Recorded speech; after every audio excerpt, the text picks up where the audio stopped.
সুপ্রিয় শিক্ষার্থীবৃন্দ, আজকে আমরা আলোচনা করব পদার্থবিজ্ঞান প্রথম পত্রের তরঙ্গ অধ্যায় থেকে আজকে আমাদের আলোচ্য বিষয় হচ্ছে স্থির তরঙ্গের গাণিতিক রাশিমালা।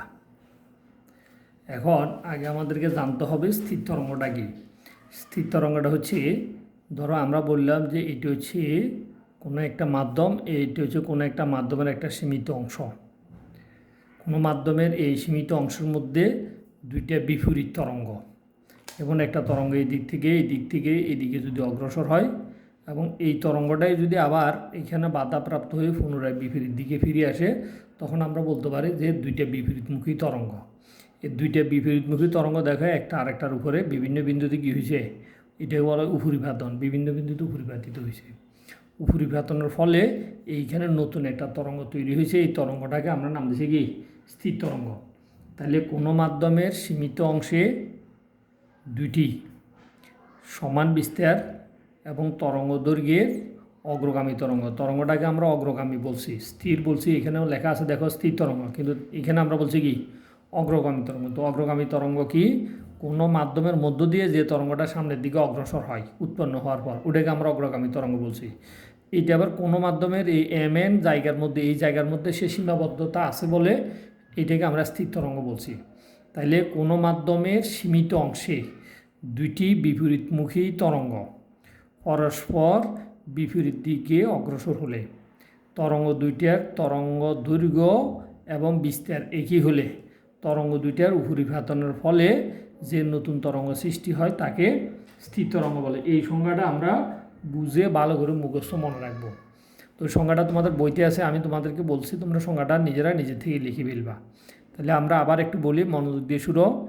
সমান বিস্তার এবং তরঙ্গ দৈর্ঘ্যের দুইটা তরঙ্গ পরস্পর বিপরীত দিক থেকে, ধরো একটা তরঙ্গ যদি এই দিক থেকে যায় আর একটা তরঙ্গ ওই দিক থেকে আসতে হবে, বিপরীত দিকে অগ্রসর হয় এবং তরঙ্গ দুইটা একটা আরেকটার উপরে, এবং একটার উপরে আরেকটা উপরিপাতিত হবে।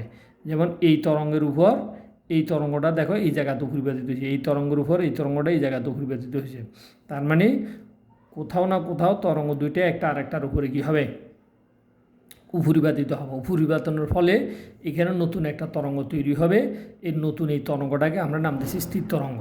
তো স্থির তরঙ্গের কী কী বৈশিষ্ট্য আমাদেরকে মনে রাখতে হবে, তরঙ্গ দুইটার বিস্তার সমান হইতে হবে, তরঙ্গ দুইটার তরঙ্গ দৈর্ঘ্য সমান হইতে হবে, তরঙ্গ দুইটা একই বেগে বিপরীত দিকে অগ্রসর হইতে হবে, এবং কোনো মাধ্যমের সীমিত অংশে আবদ্ধ থাকতে হবে।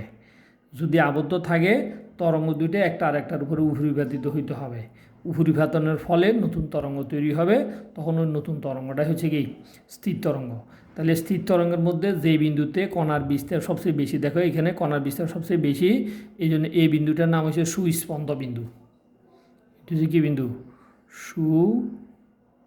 সুস্পন্দ বিন্দু। আবার দেখো এই বিন্দুতে তরঙ্গের বিস্তার সবচেয়ে কি কম, যে বিন্দু কম সেটাকে আমরা নাম দিচ্ছি নিস্পন্দ বিন্দু। নিস্পন্দ বিন্দু। তাহলে তরঙ্গের একটা বিন্দু হচ্ছে সুস্পন্দ বিন্দু, আর একটা বিন্দু হচ্ছে কি নিস্পন্দ বিন্দু। এটা আমরা এর আগেও একবার দেখাছিলাম যে পরপর তিনটা নিস্পন্দ বিন্দুর মধ্যবর্তী দূরত্ব হচ্ছে ল্যামডা তরঙ্গ দৈর্ঘ্য। আবার ল্যামডা তরঙ্গ দৈর্ঘ্যের দশাভাত্তিক হচ্ছে কত, 2π। এটা ভালো করে বুঝে মুখস্থ, এগুলো বুঝে মনে রাখতে হবে। মন না রাখতে পারলে তুমি এই পদার্থবিজ্ঞানের এই অধ্যায় পড়তে সমস্যা হবে। আবার একটা পূর্ণ তরঙ্গ দৈর্ঘ্যে যাইতে যে সময় লাগছে সেটাকে আমরা নাম দিচ্ছি পর্যায়কাল টি, অথবা এটাকে আমরা পর্যায়কালও বলতে পারি, এটাকে আমরা স্পন্দন কালও বলতে পারি। তাহলে দেখো এইটা এবং এইটা পরপর দুইটা কি নিস্পন্দ বিন্দু। তাহলে এখানে দেখো পরপর এই দুইটা নিস্পন্দ বিন্দুর মধ্যবর্তী দূরত্ব যেটা, এটার নাম হয়েছে λ/2। এটা আমাদেরকে একদম বুঝে মুখস্থ মনে রাখতে হবে। এদের পর্যায়কাল হচ্ছে কত, T/2। আর পরপর দুইটা নিস্পন্দ বিন্দুর, আবার পরপর দুইটা নিস্পন্দ বিন্দুর দশা পরিবর্তন হয়েছে π। অর্থাৎ এগুলো যত তুমি ভালো বুঝে মনে রাখবা তত তোমার জন্য সুবিধা হবে।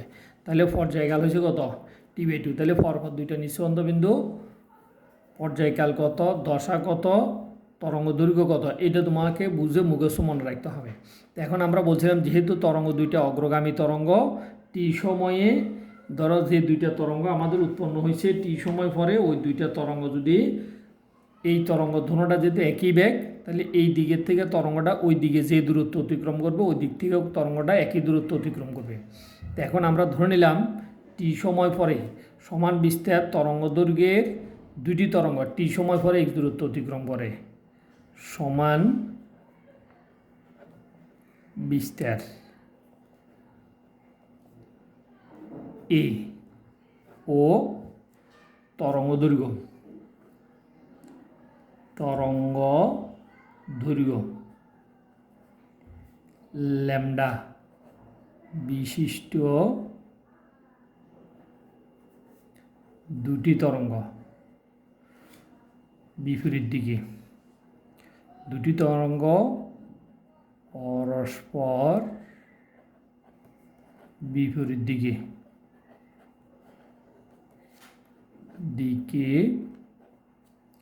টি সময়ে x দূরত্ব অতিক্রম করে।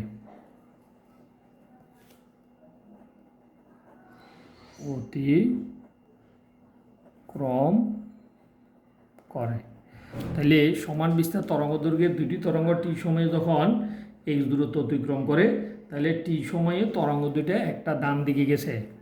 তো ডান দিকে যেটি গেছে ডান দিকের তরঙ্গের সরণ টি সময়ে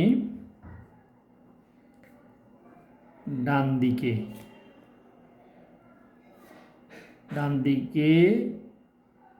কণার বা তরঙ্গের কণার সরণ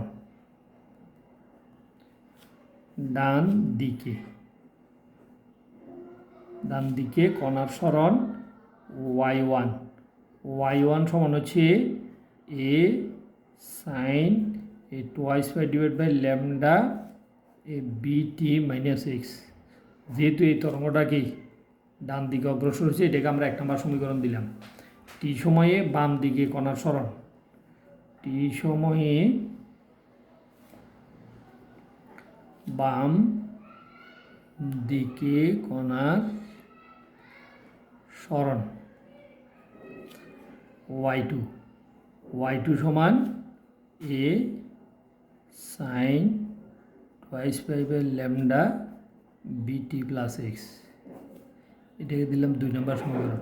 এখানে দুইটা তরঙ্গ, ধরো এই তরঙ্গটা, এদিকে খেয়াল করো যে এই তরঙ্গটা ডান দিকে যাচ্ছে, তাহলে ডান দিকে যে অগ্রগামী তরঙ্গটা যায় ডান দিকে অগ্রগামী তরঙ্গের জন্য এখানে হচ্ছে মাইনাস। আর কণাটা ধরো যেটা বাম দিকে আসছে, তাহলে এই কণাটা ধরো বাম দিকে আসতেছে ডান দিক থেকে, তাহলে বাম দিকে যে কণাটা আসছে এই বাম দিকের কণাটার সরণ বাম দিকের জন্য এটা হয়ে যাবে মাইনাস মাইনাসে কি প্লাস। তাহলে টি সময়ে 1 নম্বর এবং 2 নম্বর যে দুইটা তরঙ্গ বিপরীত দিকে আসছে, দুটোটা তরঙ্গের টি সময়ের সরণের রাশিমালা আমরা পাইছি। এখন আমরা বলছিলাম কোনো না কোনো জায়গায় তরঙ্গ দুইটা একটা আর একটার উপরে কী হয়, উপরিপাতিত হয়। তাহলে উপরিপাতনের ফলে লব্ধি তরঙ্গ হবে তরঙ্গ দুইটার যোগফল। উপরিপাতনের ফলে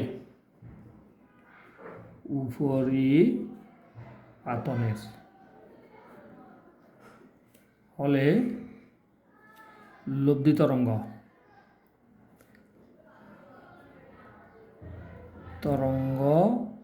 হবে তরঙ্গদ্বয়ের যোগফল,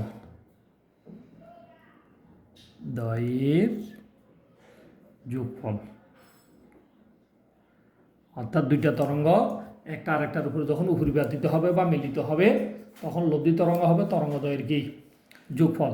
তাহলে সেই লব্ধি তরঙ্গ y, যেহেতু তরঙ্গদ্বয়ের যোগফল, তাহলে y সমান y1 প্লাস কত y2।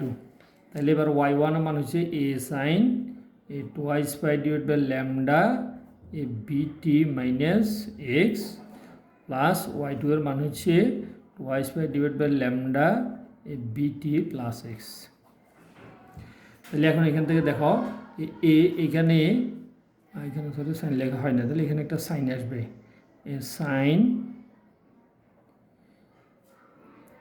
এখানে একটা এও থাকবে, a sine twice pi divide by কি a sine twice pi divide lambda. এটাকে আমি আবার একটু লিখে দেখাচ্ছি, a sine a twice pi divide by lambda A BT minus x plus a sine a twice pi divide by lambda A BT plus X. তাহলে এই দুইটা তরঙ্গ একই দিকে অগ্রসর হলে উপরিপাতনের ফলে লব্ধি তরঙ্গ হবে তরঙ্গদ্বয়ের যোগফল। তাহলে লব্ধি তরঙ্গ লিখছি আমরা তরঙ্গদ্বয়ের যোগফল। এখন এখান থেকে দেখো এ কমন যাচ্ছে, এ কমন নিলে আমাদের এখানে থাকতেছে গিয়ে দেখো sine A twice pi divide by lambda A BT minus x plus এখান থেকে এ চলে যাবে, এখানেও থাকতেছে sine A twice pi divide by lambda BT plus X. তাহলে দুই জায়গা থেকে তরঙ্গের বিস্তার এ কমন নিচ্ছে। এখন দেখো এটাও সাইন এটাও সাইন, তাহলে এখন এটা পুরোটাকে যদি আমরা মনে মনে সি ধরি আর এটা পুরোটা রাশিটাকে দশাগণ, এটা পুরোটাকে যদি আমরা মনে মনে কত ধরি ডি ধরি, তাহলে sine C plus sine D. তো এই sine C plus sine D এর একটা সূত্র আছে, এটা তোমাদের ম্যাথের মধ্যেও আছে, ফিজিক্সেও এই সূত্রটা কি তোমাদের কাজে লাগবে। Sine C plus sine D এর সূত্র হচ্ছে two sine C plus D divide by 2 into cos C minus D. তাহলে এটা হচ্ছে সি, তাহলে C plus D divide by 2 into cos C minus D divide by 2। এটা হচ্ছে sine C plus sine D এর সূত্র। তাহলে আমরা ওই সূত্রটা এখানে প্রয়োগ করব, ওই সূত্রটা প্রয়োগ করলে 2 এসে সূত্র থেকে আসছে, আর এটা আমাদের এখানে ছিল সাইন সি। আমরা সাইন সি বলবো, কিন্তু লেখার সময় সি এর মধ্যে এখানে যা আছে পুরোটাই লিখবো। আবার লেখার সময় ডি বলবো, আমরা লেখার সময় এটা পুরোটাই লিখবো। তাহলে 2 ডিভাইড বাই ল্যামডা এখানে কিন্তু কমন যাবে, তাহলে sine A twice pi divide by lambda এটা পুরোটা কমন নিয়ে বাকিটা আমরা লিখে ফেলতে পারি বিটি minus x plus a BT a plus x plus x a divided by 2, এটার নিচে ভিতরে একটা 2 থাকবে ইন্টু ইন্টু ইন্টু হচ্ছে কত কস, তাহলে ইন্টু কস কস এখানেও a twice pi divide by lambda এটা আমরা কমন রেখে দিলাম, কমন রেখে দিই এটা BT a plus minus x plus plus BT plus x এই ডিভাইড বাই কত পুরোটার নিচে 2, তাহলে এখানে আমাদের ব্র্যাকেট হবে এটা। তাহলে এখন এখানে আমরা যোগ বিয়োগ করার পরে আমরা ক্যালকুলেশন করে কী পাচ্ছি দেখো, এখানে এ মাইনাস এক্স এ প্লাস এক্সে বাদ যাচ্ছে, বাদ যালে এখানে থাকতেছে 2a, আর এখানে থাকতেছে বিটি যোগ করলে 2bt 2 কাটা গেলে a sine A twice pi divide by lambda এই 2bt 2 কাটা গেলে শুধু থাকতেছে বিটি ইন্টু কস, এখানে দেখো এখানে কাটা যাচ্ছে কত এক্সে কাটা যাচ্ছে, sine C plus D minus sine C, sorry এখানে এটা মাইনাস হবে, এই ঘরটা কী হবে মাইনাস, তাহলে এইটাও মাইনাস হবে, তাহলে এইটাও মাইনাস, তাহলে মাইনাসে মাইনাসে এটা কী যাবে এই মাইনাসে কাটা যাবে, এইখানে এই মাইনাস এক্স মাইনাস 2x থাকবে ইন্টু কস ইন্টু এই মাইনাস একটা থাকবে এখানে মাইনাস 2x, এখানে twice pi divide by lambda এটা ব্র্যাকেটের বাইরে রেখে দাও, এই টোয়াইস পাই ডিভাইড বাই কত ল্যামডা এ কস এখানে আমি লিখতেছি দেখো twice pi divide by lambda এটা বাইরে রেখে দিলাম ব্র্যাকেটের, এ মাইনাস 2x 2 কাটা গেলে আর থাকে কত এই মাইনাস এক্স।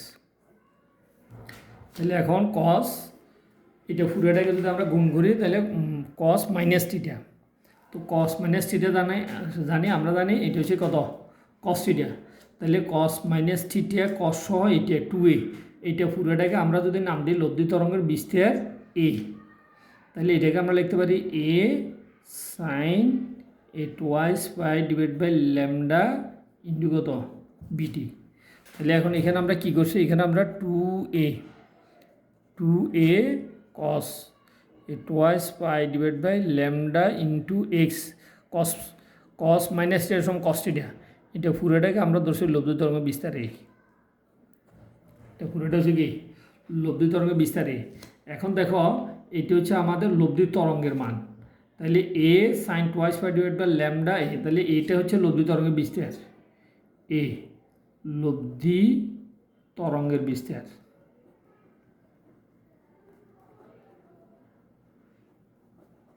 এটা হচ্ছে কি লব্ধি তরঙ্গের বিস্তার। এখন দেখো এটি হচ্ছে একটি একটি তরঙ্গ আরেকটা তরঙ্গের উপরে উপরিবর্তিত হলে কোনো মাধ্যমে সীমিত অংশে তখন নতুন একটা তরঙ্গ তৈরি হয়। নতুন এই তরঙ্গটাকে আমরা নাম দিচ্ছি স্থির তরঙ্গ।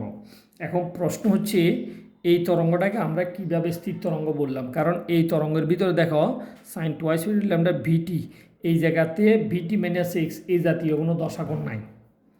যেহেতু এই তরঙ্গের ভিতরে এই বিটি মাইনাস এক্স তরঙ্গের সমীকরণের মধ্যে বিটি মাইনাস এক্স যেহেতু এই সমীকরণটা নাই, এই রাশিটা নাই, তাহলে অতএব এটিকে স্থির তরঙ্গ। যদি অগ্রগামী তরঙ্গ হয় তাহলে ওখানে বিটি মাইনাস এক্স এই জাতীয় রাশিটা থাকবে। এই জাতীয় রাশিটা না থাকার কারণে এটাকে আমরা স্থির তরঙ্গ নাম দিয়েছি এবং এটি স্থির তরঙ্গের সমীকরণ। এবং যেই বিন্দুতে লব্ধি তরঙ্গের বিস্তার, এই যে বিস্তার, এই লব্ধি তরঙ্গের বিস্তার যেই বিন্দুতে সবচেয়ে বেশি, সেখানে আওয়াজটা কী হবে, জোরালো হবে, অর্থাৎ শব্দটা জোরালো হবে। তাহলে লব্ধি তরঙ্গের বেশি হইতে পারে, লব্ধি তরঙ্গ কম হইতে পারে। তো যেখানে লব্ধি তরঙ্গ সবচেয়ে বড় বা বেশি সেটাকে আমরা বলছি সুস্পন্দ বিন্দু, যেখানে লব্ধি তরঙ্গ কম সেটাকে আমরা বলছি নিস্পন্দ বিন্দু। এরপরে ক্লাসে কোথায় কোথায় বা কত সময় পর পর আমরা সুস্পন্দ বিন্দু পাবো, নিস্পন্দ বিন্দু পাবো, সেটা নিয়ে ক্লাস হবে। ধন্যবাদ সবাইকে।